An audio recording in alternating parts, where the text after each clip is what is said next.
For as long as I can remember, I've prided myself on building a life anchored by responsibility and care. As a young man, I learned the value of persistence and discipline from my father, a factory foreman who never let a day's work go undone. He taught me that success wasn't about luck, but about showing up every day, ready to give your best. When I met Ellie in college, it felt like destiny had rewarded my years of effort. She was ambitious, kind, and had a way of lighting up any room she entered. From the moment we started dating, it was clear we were building something special, something strong enough to withstand life's inevitable challenges. I had always believed that our love was unshakable. Ellie and I had been married for 6 years, and we were finally on the brink of seeing all our hard work pay off. From the beginning of our marriage, we stuck to a disciplined savings plan. Now we had finally saved enough for a down payment on a house, and were excited about making it a home, complete with children. My name is Harvey Randolph. I run my own business as a cybersecurity consultant, which allows me the flexibility to work remotely since I don't need a physical office. When people ask about my relationship with Ellie, I tell them we share a profound, unwavering love and commitment. I talk about how we confide in each other, treasure our connection, and share a deep, trusting, and passionate bond. With our love, financial stability, and shared dreams of raising a family, I was certain our future was secure and bright.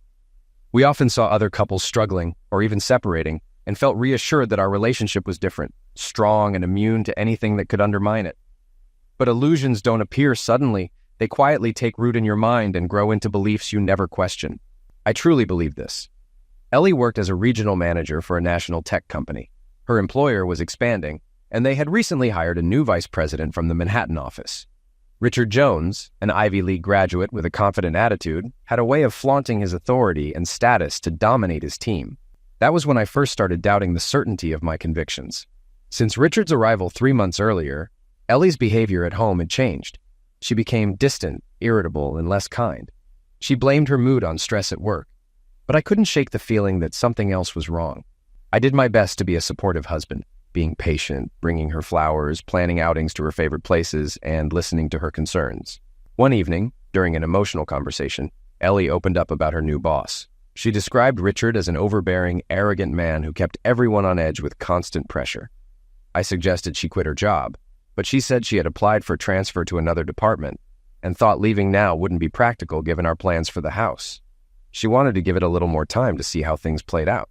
Ellie assured me she had a strong chance of getting the transfer due to her expertise with the company's software and her good reputation at the corporate office. Her current role required her to travel to other branches 3 times a month, but she believed there would only be 1 or 2 more trips before the transfer was finalized. That was 6 weeks and 3 trips ago. The transfer hadn't materialized, and tensions at home had only increased. Ellie now treated me more like a roommate than a husband. I expressed my unhappiness, but she asked for patience, insisting things would improve since Richard had started being nicer to his staff. Her colleagues speculated that corporate might have told him to improve office morale. Ellie also still believed the transfer could happen. I could tell she was making an effort to be kinder at home, but she was still short with me. She wasn't interested in being intimate more than twice a week, and even then it felt more like an obligation than the love-filled connection we used to share. On Friday night, she came home and announced she was heading to the corporate office in California for 2 nights with her manager, Richard Jones. She said the trip would provide clarity about her transfer. What I didn't know at the time was that her stress was rooted in the pressure Richard had been putting on her to have a relationship with him. Ellie, at 28, was stunning, 5'7", slim, with striking features and a warm, angelic face. Until the last 3 months, she had never given me any reason to feel insecure. I later discovered that when Richard began his inappropriate advances, she firmly rejected him. His bruised ego and the humiliation that followed were the source of her workplace stress. This was clearly a case of maltreatment, and why she didn't confide in me or report him to HR remains a mystery. When Richard realized his initial tactics weren't working, he changed his approach. He began flirting, complimenting her, teasing her, and making grand promises about her future with the company.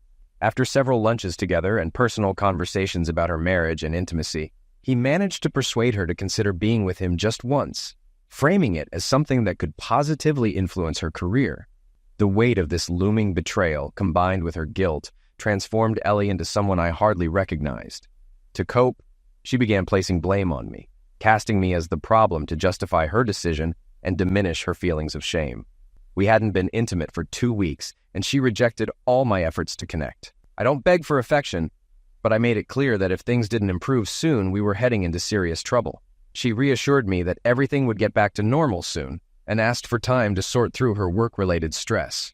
I loved her deeply and wanted to fix things, but I felt powerless. I told her I'd give her until after her trip to figure things out and save our marriage. Our 7th anniversary was approaching, and I kept trying to rebuild what we had before, but my efforts to reignite her affection were met with indifference. On the afternoon of her departure, I came home early to surprise her with a box of her favorite chocolates, hoping it would remind her how much I loved her and how much I wanted to repair what we were losing. I knew she had taken the day off to pack and planned to leave for the airport at 3 p.m. I got home at noon, smiling, eager to surprise her and express how much I loved her. As I stepped inside, I called out for her the moment I walked through the front door, but to my surprise, the house was empty. I headed to the bedroom where I saw her luggage on the bed, along with a sleek dress hanging nearby. Ellie always took pride in her appearance, confident in her body and her sense of fashion, and I'd always appreciated how she looked. Standing there alone in the bedroom, I called her cell phone to see where she was. Her response was cold and curt. "Hello, what do you want?" she said, her irritation unmistakable. Her tone stung. Despite all my efforts to reconnect, it felt like I was just an annoyance to her, someone she didn't want to deal with. "Well, that's a nice way to say hello," I replied. "I just wanted to check in and see how your day is going. I'm out to lunch with my sister. You know I'm leaving for the airport at 3. Do you need anything else?" she shot back. Stunned by her dismissiveness, I simply wished her a good flight and hung up without saying goodbye or "I love you," as I usually did. I wondered if she even noticed the change. Hurt and frustrated, I sat down on the bed beside her suitcase, trying to make sense of everything. Her tone, her coldness. It all felt unacceptable. My anger simmered as I stared at my phone, thinking about how distant she'd become. I didn't want to wait around for her to come back, so I decided to leave the house. As I stood to go, something purple caught my attention in her open suitcase. I had never snooped through Ellie's belongings before, but for some reason, I felt compelled to look closer. I reached into the suitcase and picked up a plastic bag containing the purple item. To my shock, it was an unopened package of sheer purple lingerie, a baby doll nightgown along with a matching thong, bra, nylons, and a garter belt. She hadn't worn anything like that for me in over 2 years. It was clear she had packed these items intentionally for someone else. A sickening realization hit me. I searched further in her suitcase and found a small CVS bag tucked into a side pocket. Inside was a box of protection. At that moment, everything clicked. Her cold behavior, the lack of intimacy, her distant attitude, all of it made sense. Things had shifted ever since she started traveling with her boss, Richard, 3 months ago. I knew I was holding the evidence of an affair. She had packed these items for someone else, most likely Richard. The truth was undeniable, and with it came a wave of clarity. I no longer wanted to be part of this betrayal. Determined, I went downstairs to my office, grabbed a piece of paper, and started writing a short note. Shaking with anger, I wrote, "Ellie, I hope he appreciates your lingerie. Now everything makes sense. Why you've changed over the last few months. It's clear you don't want me anymore. Don't worry. By the time you return, I'll be gone, and you'll never see me again. If I'd known you were capable of betraying me like this, I'd never have married you. As they say, live and learn.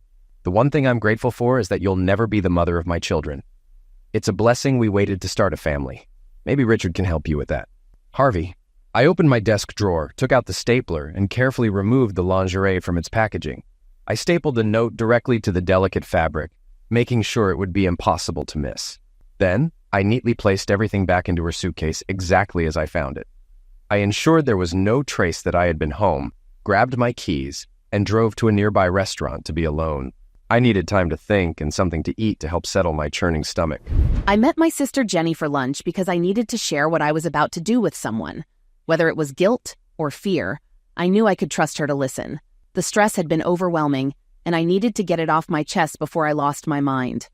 After we placed our orders, I opened up and told her everything. Once I finished, I felt a weight lifted. Jenny's anger was unmistakable as she stared at me like I had lost my mind. "Why are you risking your marriage for this guy? You've told me before he's a jerk and has been harassing you for months. Why don't you quit or report him to HR for maltreatment?" "Jenny, I've gotten to know him better over the past month. He's going through a rough divorce and has been taking his frustrations out on everyone, but recently he's been really kind. He asked me to be with him just once, and for some reason I agreed. We're planning to do it during this trip, and he promised we'd never talk about it again. Plus, he said he'd help me get a promotion." So you're going to betray Harvey, the guy you've loved since college, for a chance at a promotion? You do realize he's manipulating you, right? It's not like that, Jenny. I actually feel bad for Richard, and I know this is what he needs. Besides, Harvey will never find out, and things will go back to normal when I get home. Hold on, Harvey's calling me. I need to take this. Hello, what do you need? Harvey, I'm having lunch with my sister. You already know I'm leaving for the airport at 3 o'clock. Is there anything else you need to know? All right, good. As I slipped my phone back into my purse, I noticed Jenny staring at me with a look of disgust. Irritated, I turned to her and asked sharply, "What? Ellie, did you really just talk to your husband like that? That was the most disrespectful thing I've ever seen you do. What's going on with you? What are you even talking about, Jenny? Do you realize how you just spoke to Harvey? Have you completely lost it? Jenny, I don't know what you're talking about. It was just a quick phone call. You picked up and said, 'What do you want?' Do you know how my husband would react if I talked to him that way? And then you ended the call with, 'Do you need to know anything else?' No goodbye. No, I love you. No, I'll miss you." How do you think that made him feel? Ellie, seriously, what's going on with you? I'm worried about your judgment and how you've been acting. Oh my God, I didn't realize I spoke to him like that. I did say that, didn't I? What was I thinking? Ellie, I think this affair you're planning is clouding your mind and jeopardizing your marriage. You've been telling me how tired you were of Harvey pointing out the problems in your relationship and how you've been ignoring him. From where I stand, it seems like you're sabotaging your marriage and treating him poorly to justify the guilt you're feeling. Oh my God, you're right. I've been awful, taking my frustrations out on Harvey. I need to call him back and apologize. Do you want some privacy? No, stay here, it's ringing. Damn it, he's not answering. Maybe he's busy. He always answers my calls. I'll try again. Hopefully he'll pick up this time. Still no answer? Ellie, just send him a text. Damn it, he's upset, and I don't even blame him now, and I'm supposed to leave in less than 2 hours. Well, sis, you'd better apologize and get yourself together. What you're planning with Richard is a terrible idea, and you need to stop before you ruin everything. You and Harvey have been so good together, and you're about to start a family. Think about it, Ellie. I know you're right, but I'm not sure I can stop it now. It's just one time, and then everything at home and work will be back to normal. Richard's going through so much with his divorce and is really struggling. He promised this would be the only time, and he says I remind him so much of his wife. It would help him. You know he's manipulating you, right? Ellie, don't be so naive. No, Jenny, I can tell. Deep down, he's a good person. His wife is fighting for full custody and trying to destroy him financially. When he opened up to me, I felt his pain, and we connected. I feel like I need to do this. Just this once. After everything we've shared. Have you even talked to him about your own marriage or how Harvey treats you? Looking down at her hands after a long pause, Ellie quietly said, I might have mentioned Harvey's complaints and our lack of intimacy. Ellie, you're being foolish. And you'd better hope Harvey never finds out you've been sharing your and his personal relationship details with another man. Honestly, Ellie, I think you've already crossed a line. And if Harvey discovers this, your marriage is definitely in jeopardy. Can't you see how messed up this is and how you're risking everything? Look, I understand your point, and you're right, which is why it's only going to happen this one time. I realize now how I've been treating Harvey, and when I get back from this trip, I'll make it up to him. He'll never know, and it won't happen again. I'll never talk about this again because it will be erased from my mind. It will be forgotten. You're truly deluding yourself. You're about to be with another man, and you think you'll just forget about it afterward? I'm telling you, it will change you. It will alter how you view your husband. Nothing good can come from this. Please reconsider. Jenny, I appreciate your concern, but I'm a grown woman and can handle this myself. I mean, it's just one time. Harvey will never find out, and as they say, no harm, no foul. Well, I hope you know what you're doing, but I want you to remember what I'm saying. You're making a big mistake. Please think about it before you do something you can never take back. You'll forever be a wife who cheated, and I hope you can live with that. Don't worry, I'll handle this. And in 2 weeks, you'll see a happy Harvey, and we'll be working on starting our family. I'm upset, and I feel awful about this because I know this won't end well. And as your sister, I don't want you to do this. Please cancel your trip, quit your job, and apologize to Harvey for your recent behavior. Harvey is also my friend, and if he ever finds out I knew about this, he'll never speak to me again. Thanks, Jenny. I love you and appreciate your concern. I'll think about what you've said, but I still need to go on this trip. I'll talk to Harvey and apologize for my bad behavior before I leave this afternoon. These emotions were unfamiliar and unwelcome. Sitting in a booth at our local restaurant, I began reflecting on how, in just a few months, my marriage had gone from blissful to utterly broken. I wiped my eyes several times, determined not to let anyone see the pain and vulnerability I was feeling. When I first sat down, all I could feel was anger. But as I sat with my thoughts, those feelings shifted to sadness and heartbreak as the reality of my loss sank in. The woman I once adored and the marriage I cherished were now nothing more than distant memories. As I continued to process everything, my emotions morphed into humiliation and a deep sense of betrayal. How could she do this to me and to the vows we made? What had I done to deserve this, to turn her into someone who could betray me like this? I knew one thing for certain. I could never forgive her. I would never stay with someone who wanted to be with another man. My pride simply wouldn't allow it. I know some of my friends have survived affairs, moved past them, and forgiven their partners, but that was never going to be my story. Suddenly, my anger flared up again as my phone rang, and I saw Ellie's name on the screen. I had no intention of answering. The time for talking was over. The sweet, devoted husband she once knew was gone. She had awakened something in me that could never go back to sleep. Richard had arranged first-class seats for their long flight to the West Coast, hoping to impress Ellie. However, during the flight, he noticed her distress when she told him her husband wasn't returning her calls or answering her messages. Sensing her hesitation and second thoughts, Richard quickly shifted tactics, using the hurt husband angle to draw her back in. He ordered her a Bloody Mary and encouraged her to relax, assuring her everything would be okay. "Ellie, just calm down. I'm sure there's a good explanation. Maybe he's in a meeting or just can't respond right now. He'll call you back. Besides, nothing has happened yet and everything is still fine. After we get back from this trip, I want you to take some time off and reconnect with your husband. Honestly, I wish I had a wife as loving as you are. My ex won't even let me talk to my girls, and it's devastating. You're a wonderful wife, Ellie, and I know everything will work out." Ellie noticed the tear in his eye as he mentioned his daughters, and once again, she softened toward him, falling for his emotional act. After her second drink, she shifted her focus from her own worries to consoling him, taking his hand in hers as he poured out his feelings. Richard, however, saw this moment as confirmation he had her exactly where he wanted. For him, it was all a calculated game, a chance to manipulate and dominate. He took pleasure in his conquests, knowing these women would carry the memory of their infidelity back to their marriages, eroding their respect for their husbands while reliving the experience. For Richard, the ultimate satisfaction came from encounters where he later met the husbands of these women, basking in the secret power he held over them. It was a twisted obsession that fed his ego and made him a dangerous manipulator. When they arrived at the hotel, Ellie was caught off guard at the registration desk when she realized there was only one room booked for the trip. As they left the counter, she turned to Richard, confused. "I don't have a room?" she said. "Ellie, we discussed this," Richard replied smoothly. "We agreed this trip would be our time together, and after it's over, never again. Let's just enjoy this one experience as we promised." Ellie hesitated. "I thought you said it would only be one time, Richard. I don't know about this." "Relax, Ellie," he said, his tone steady. "One trip, not one time. Until we're back home, you're mine, just for now. Pretend you're my wife, and I'll treat you like the princess you deserve to be. Nobody will know, and this will stay our little secret forever." As they entered the room, Ellie's heart sank with a wave of guilt when she noticed the single king-size bed. It hit her that, for the first time in her marriage, she was about to share a bed with another man. However, that guilt was soon replaced by an unexpected rush of excitement. The conflicting emotions left her feeling lightheaded, prompting her to step out onto the balcony for some fresh air. Richard, perceptive as ever, quietly placed their bags in the closet before joining her on the balcony, overlooking the Pacific Ocean.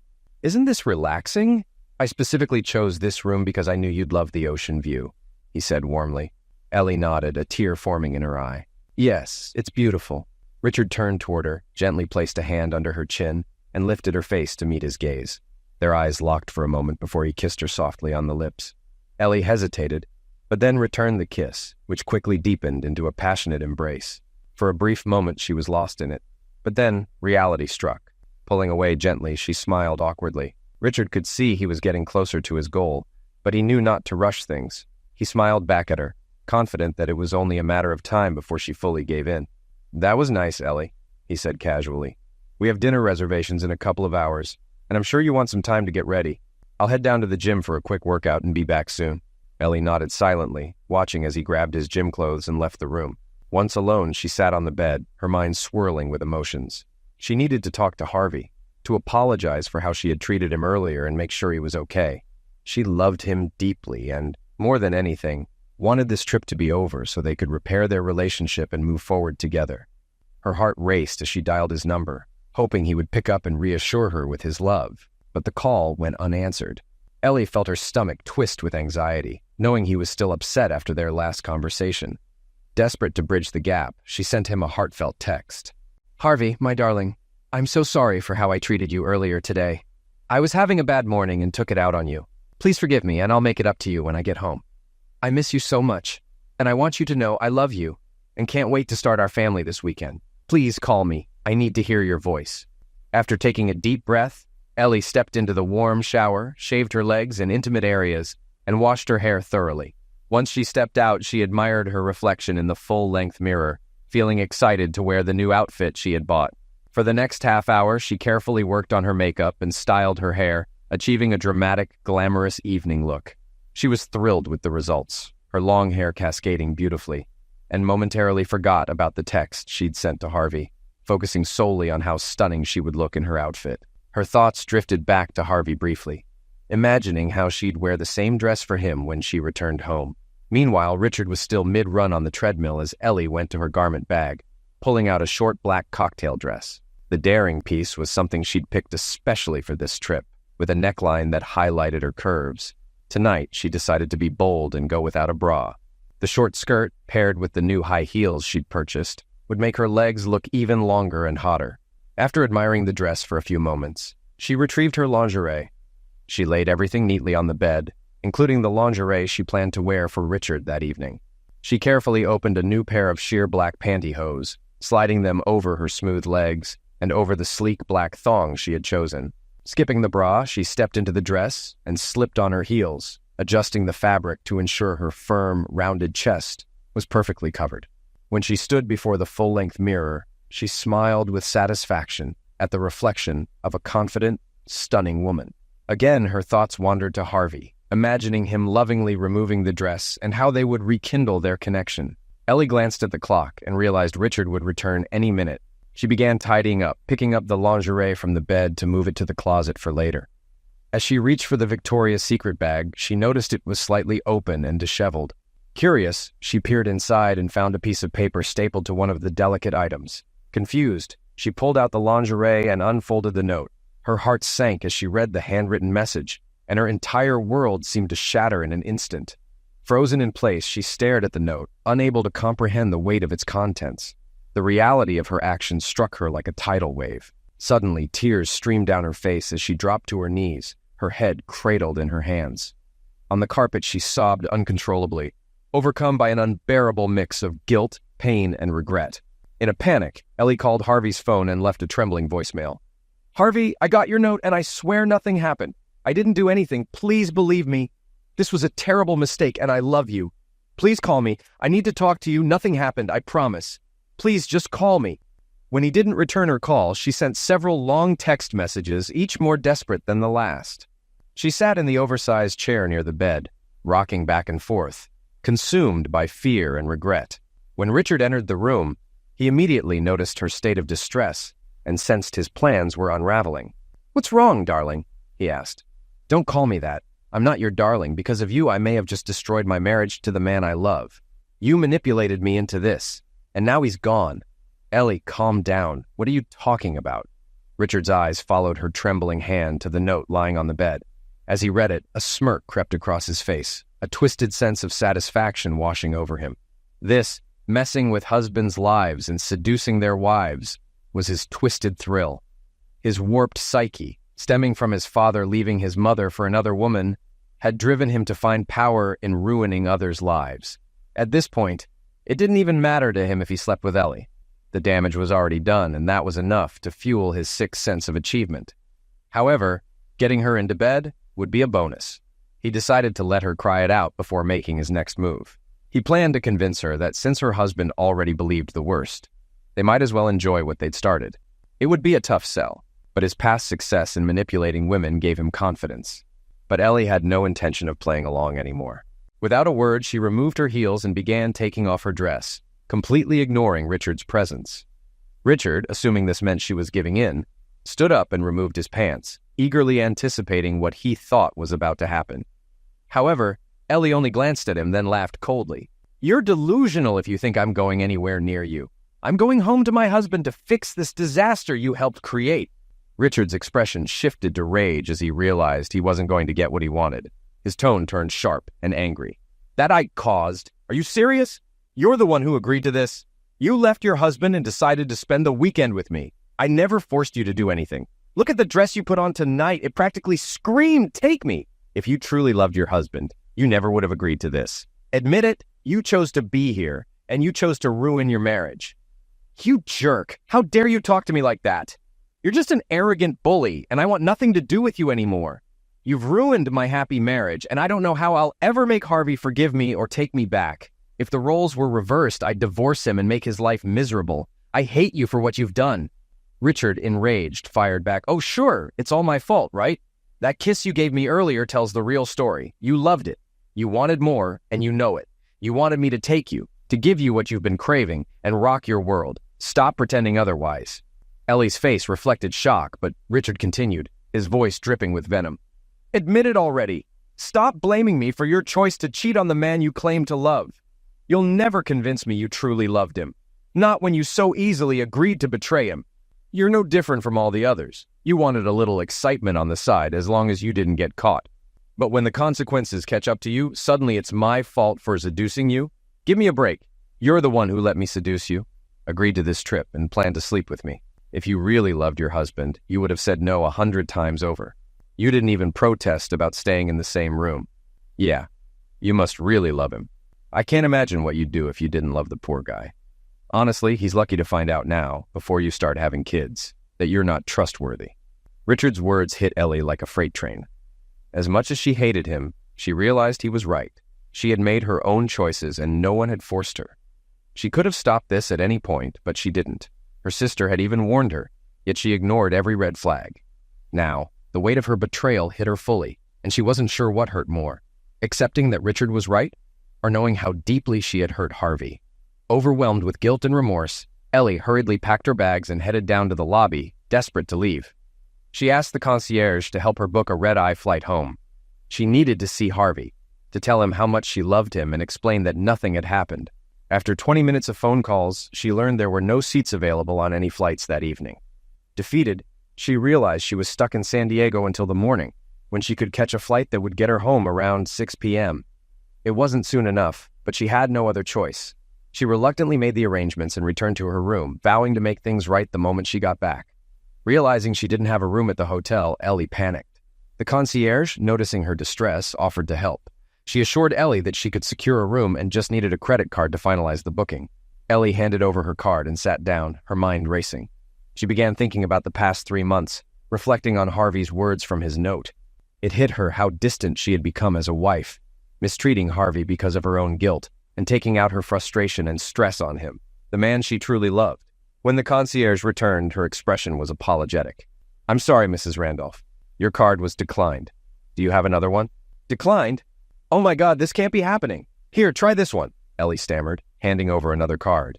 After the second and third cards were also declined, Ellie realized the truth. Harvey had canceled their joint accounts. Her heart sank.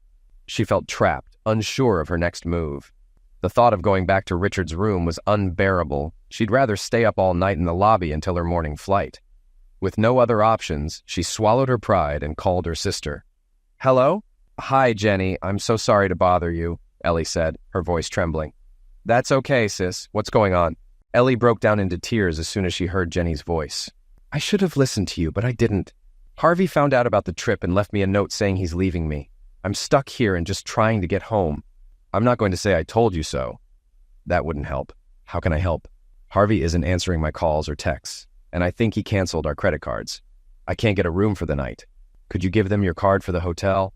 I promise I'll pay you back when I get home." "Ellie, you're supposed to be the smart sister, but lately you've made some pretty dumb decisions. Of course, I'll help you." An hour later, Ellie called Jenny again.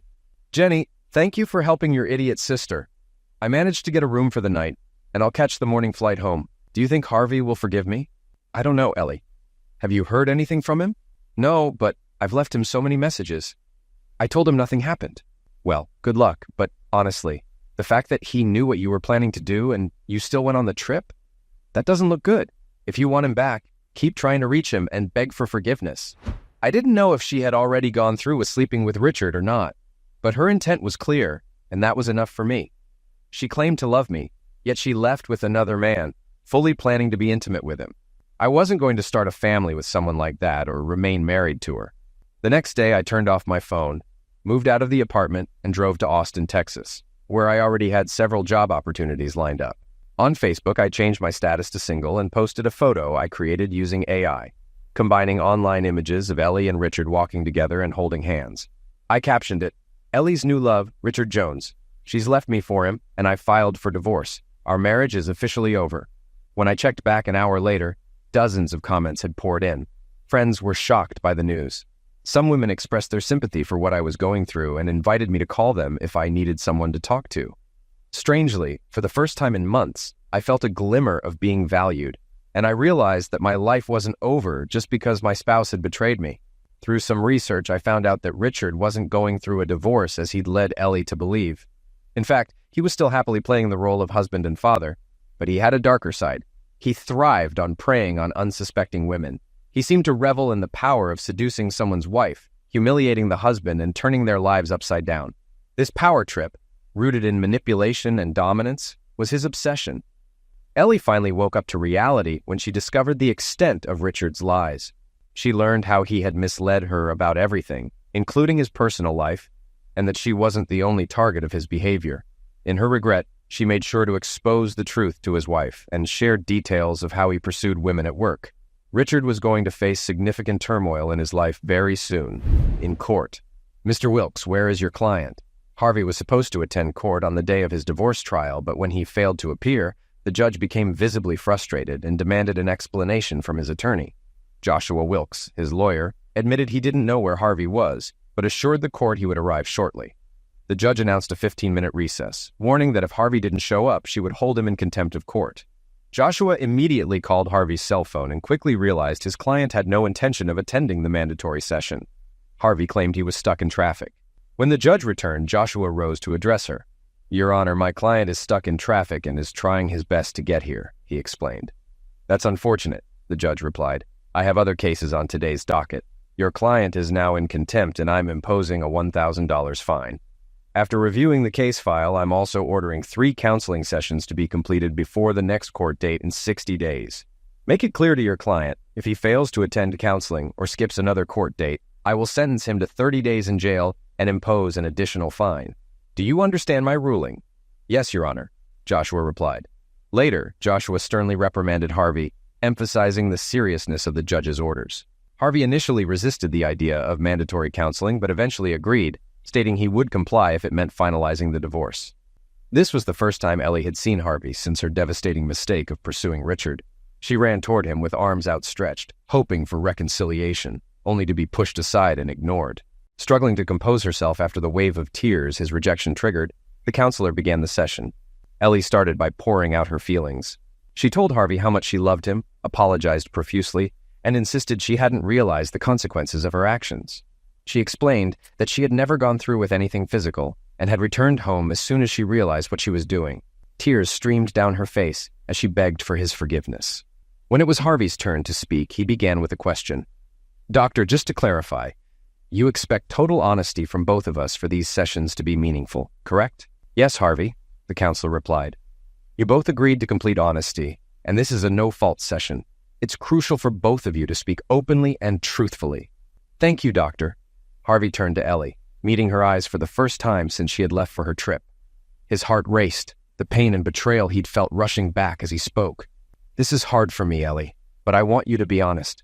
You're saying nothing happened with Richard, that you didn't sleep with him, and that I should just forgive you and move on. Is that correct?" Tears welled in her eyes, but she managed a weak smile. "Yes, Harvey. Nothing happened. When I read your note, I realized what I was doing was wrong and came back home to you." Harvey nodded slightly. "I understand, Ellie, but I know you well, and you're not the kind of woman who would be with another man lightly. You've never been the type to act recklessly or without reason. Would you agree with that?" Of course not. I'm not that kind of woman, and you know that, Ellie replied, reaching out to take Harvey's hand. He didn't respond, leaving her hand suspended awkwardly until she pulled it back. I know you're not, Ellie, Harvey continued. But because I know you, I also know you wouldn't take another man to bed unless there was a connection, unless you had feelings for him. Am I right? Ellie's face fell as she realized what was coming. She hesitated, knowing she couldn't deny it without contradicting herself. Quietly, she admitted, Well, yes, but I don't love him. I've only ever loved you. Harvey sighed. I loved you too, Ellie. That's what makes this so hard for me to process. Yes, I consider what you did an affair. Let me ask you, did you spend time alone with him? Did you have lunch together or go for drinks after work? Ellie shifted uncomfortably. We worked together, so yes, that happened. Okay, fair enough. Truthfully now, did you ever walk with him while holding hands? Ellie couldn't bring herself to meet his gaze. In a barely audible voice, she replied, Yes. I'm sorry, I didn't hear you. Did you hold hands with him? Yes, she said, her voice trembling. But I didn't love him. You've made that clear, Ellie. I know you didn't love him, but tell me, did you ever kiss him? I mean, really kiss him passionately? Ellie's voice cracked as she confessed. Just once, I swear. Harvey couldn't explain it, but all the pain, anger, hurt, and humiliation he had been holding in finally found its release in the form of tears. Her admission triggered a flood of emotions, and as he spoke, the tears streamed down his face, soaking his shirt and lap. Harvey, a strong man who never cried, was overcome. When Ellie saw this, it hit her in a way she hadn't anticipated. Through the tears, Harvey looked her straight in the eyes and calmly asked one more question. Ellie, one last question. If I hadn't sent that note along with the lingerie you planned to wear for him, would you have gone through with it and slept with him that night? Ellie froze, visibly uneasy, avoiding the answer as she watched his tears continue to fall. After a moment of tense silence, the counselor intervened. Ellie, it's important to get everything out in the open now.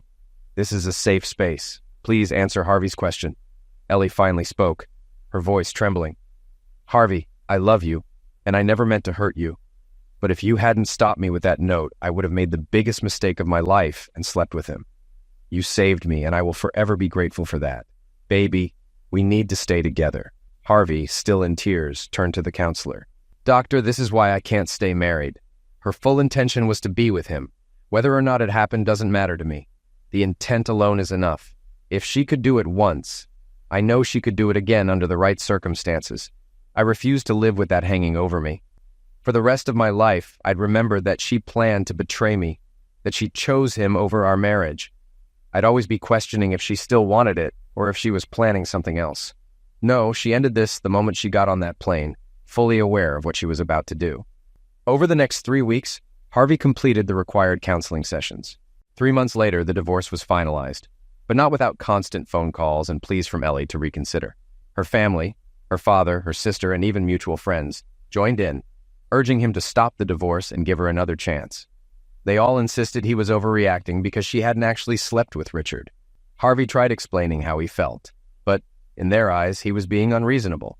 They told him he needed to forgive her mistake and save their marriage. She loved him, they said, and he was acting childish. They insisted it was time for him to be a man and take her back. Eventually, Harvey had enough.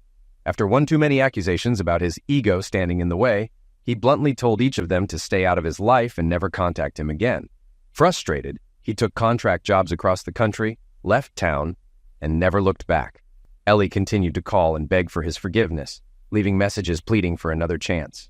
In the end, Harvey had to block her number to cut ties completely. He assumed she had finally accepted his decision. He wished her well, hoping she would find another partner, and more importantly, that she had learned her lesson about loyalty.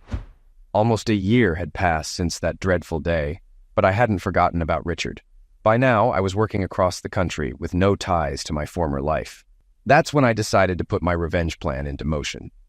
Before leaving, I had set up a remote link to my home internet, giving me access to Ellie's laptop. She had a habit of coming home from work, logging into her company VPN to send in reports, and then simply closing the laptop lid, assuming it disconnected automatically. Before I moved away, I exploited the weak security on her laptop to gain remote access. Since her system often stayed connected to the company intranet via VPN, it wasn't difficult. Lazy IT practices had left her computer vulnerable, something I've capitalized on in my line of work. It's a constant source of income for me, so I probably shouldn't complain, but I digress. Once I had access, I composed a carefully crafted email to Richard. It included an embedded rootkit in a link he wouldn't be able to resist. The email appeared to come from Ellie, with a message that read, "Richard, check these out and let me know how I look." Knowing his nature, I was confident he'd click the link.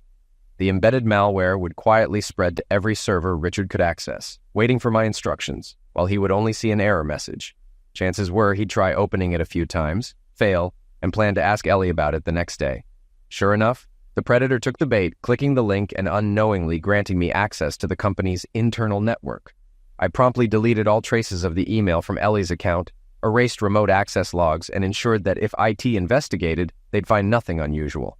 With a bit of luck, their staff would dismiss any minor irregularities and move on to other priorities. I waited a week before taking the next step. Using a VPN and routing through remote servers in 8 different countries, I began installing various programs on Richard's company server to assist with my work. Within a few hours, I had access to their most valuable files, downloading financial records, employee salaries, engineering designs, and pending patent applications, intellectual property worth millions. With the critical data in hand, I decided to have a little fun at Richard's expense. Using his work computer, I signed him up for several adult websites, including 2 notorious ones on the deep and dark web. Having access to his personal information through his computer, I easily used his credit card and bank details to complete the registrations. To ensure he wouldn't notice, I set up a program to redirect any messages from these sites to a hidden folder on his computer that only I could access. This way, he'd remain blissfully unaware of what was happening, while I planted the seeds for chaos in both his professional and personal life. In the hidden folder, I stored dozens of illegal files, company diagrams, and sensitive engineering documents, beginning my plan to burn Richard. Over the next month, I used his company email account to send confidential documents to top competitors, attaching notes asking when payments to his account would be transferred. After sending the emails, I performed only a basic deletion, knowing Richard's lack of technical skills would lead him to believe the files were gone. However, any investigation would quickly uncover the evidence. Next, I used his computer to send explicit material to websites monitored by federal authorities. Over the course of a week, I uploaded more than 100 files, ensuring the FBI would take notice. Simultaneously, I arranged for an associate to plant a USB drive containing additional illegal content in Richard's apartment. Within 2 days, they successfully infiltrated the space and left the device, another element of my plan falling into place. Throughout the process, I meticulously covered my tracks using VPNs, multiple remote servers, and my expertise in cybersecurity to erase any connections back to me. 10 days later, the inevitable happened. A team of 6 FBI agents stormed Richard's office during a meeting with the company president. Tools drawn, they shouted, "FBI, nobody move!" The surreal scene left the office staff frozen in shock as the agents took control of the space. One agent announced, "We have an arrest warrant for Richard Jones and a mandate for full access to your company's servers. We are investigating federal crimes and need immediate access to the IT department." The president, furious, gave Richard a look of disgust before leading the agents to the IT team. Despite the president's protests, the FBI confiscated the company's servers and data, effectively shutting down operations. News of the raid spread quickly, and competitors wasted no time seizing the opportunity to contact the company's clients. With my help, Richard's actions brought the company to its knees, leading to his termination and a subsequent lawsuit filed against him. Richard's federal trial became a media sensation. The company struggled to recover from the scandal, its reputation severely damaged. Richard himself became a national disgrace, convicted on over 200 counts, including possession of explicit materials, wire fraud, corporate espionage, theft, and extortion. He was sentenced to 25 years in prison, with a minimum of 20 years for good behavior. His wife divorced him, and his children cut all ties, leaving him completely isolated. Richard lost everything when he crossed the wrong person. As a side note, Ellie became collateral damage when news of her affair with Richard, labeled the Valentine's Day pedophile, leaked to the public. The story was picked up by several major national news outlets, and somehow these sites were hacked, causing the story to go viral for over a week. Headlines detailed her infidelity and her connection to Richard, with the nickname stemming from his February 14th arrest. Happy Valentine's Day, Ellie. Ellie's photo, home address, workplace, and details of her divorce were exposed. She couldn't go anywhere without enduring harsh comments and judgmental stares. The fallout eventually cost her her job, as her infamy from the affair made her a liability. Her career prospects looked bleak, and her dating options seemed limited to questionable individuals with less than honorable intentions. Sometimes karma has its way of settling scores. Over the top, perhaps, but he took my wife, shattered 6 years of a good marriage, wrecked his own family, devastated his wife and 2 children, tarnished his family name, and left Ellie, a once good woman, divorced, depressed, and broken in his aftermath. The revenge was warranted. When I look back on those months, the betrayal, the heartbreak, and the chaos that followed, it feels like I'm recalling someone else's life, a distant stranger who bore my name and face but was utterly consumed by pain and rage. I've since learned that grief can drive a person to extremes, but it also provides the opportunity to rebuild, to forge a new identity from the ashes of your old life. That's what I've done. After leaving Ellie and cutting ties with everyone who sided against me, I moved to Austin and built a new chapter from scratch. At first, I was haunted by what could have been. Visions of the life we'd dreamed of. A home, children, and love. But over time, those dreams faded, replaced by a clear understanding of how fragile those ideals had been, how easily trust could be shattered.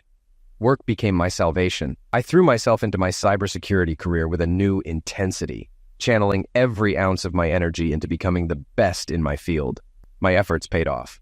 Within a year, I was working on high-profile cases, my reputation growing as someone who could protect the vulnerable and expose the corrupt. The irony wasn't lost on me. I had used those same skills to destroy Richard, a man whose actions had already set the wheels of his downfall in motion. I was merely the catalyst. As for Ellie, I hear things from time to time. A mutual friend sent me a message months after our divorce, saying she'd moved out of state, trying to escape the shadow of her actions. She struggled to find steady work. Her once bright career now a casualty of her choices. I wish I could say I feel pity, but all I can summon is a muted sense of regret for what we lost, for the woman she used to be, and for the man I used to be before she changed me. Richard, of course, remains a cautionary tale, his name synonymous with disgrace and manipulation. If his story has taught me anything, it's that power wielded without conscience inevitably leads to ruin. His punishment wasn't just about revenge, it was about justice, about ensuring someone like him could no longer prey on others. In that sense, I don't regret what I did. If anything, it reinforced my belief in accountability. Now, years later, I found peace, not in another relationship, but in myself. I've learned to savor the small joys of life, the quiet moments of solitude, the satisfaction of a job well done, the freedom to shape my own destiny. I've come to understand that love, while beautiful, isn't the foundation of a person's worth. We define ourselves by our resilience, our ability to adapt and grow, even in the face of betrayal. I don't know if I'll ever trust someone enough to marry again, and I'm okay with that. Some scars remain, reminders of lessons learned the hard way. But those scars also tell a story of survival, of a man who faced the worst and came out stronger, wiser, and more certain of who he is. So, this is where my story ends for now. Not with a fairy tale romance or a triumphant victory, but with a quiet resolve. I am at peace, and that, I've realized, is the greatest revenge of all.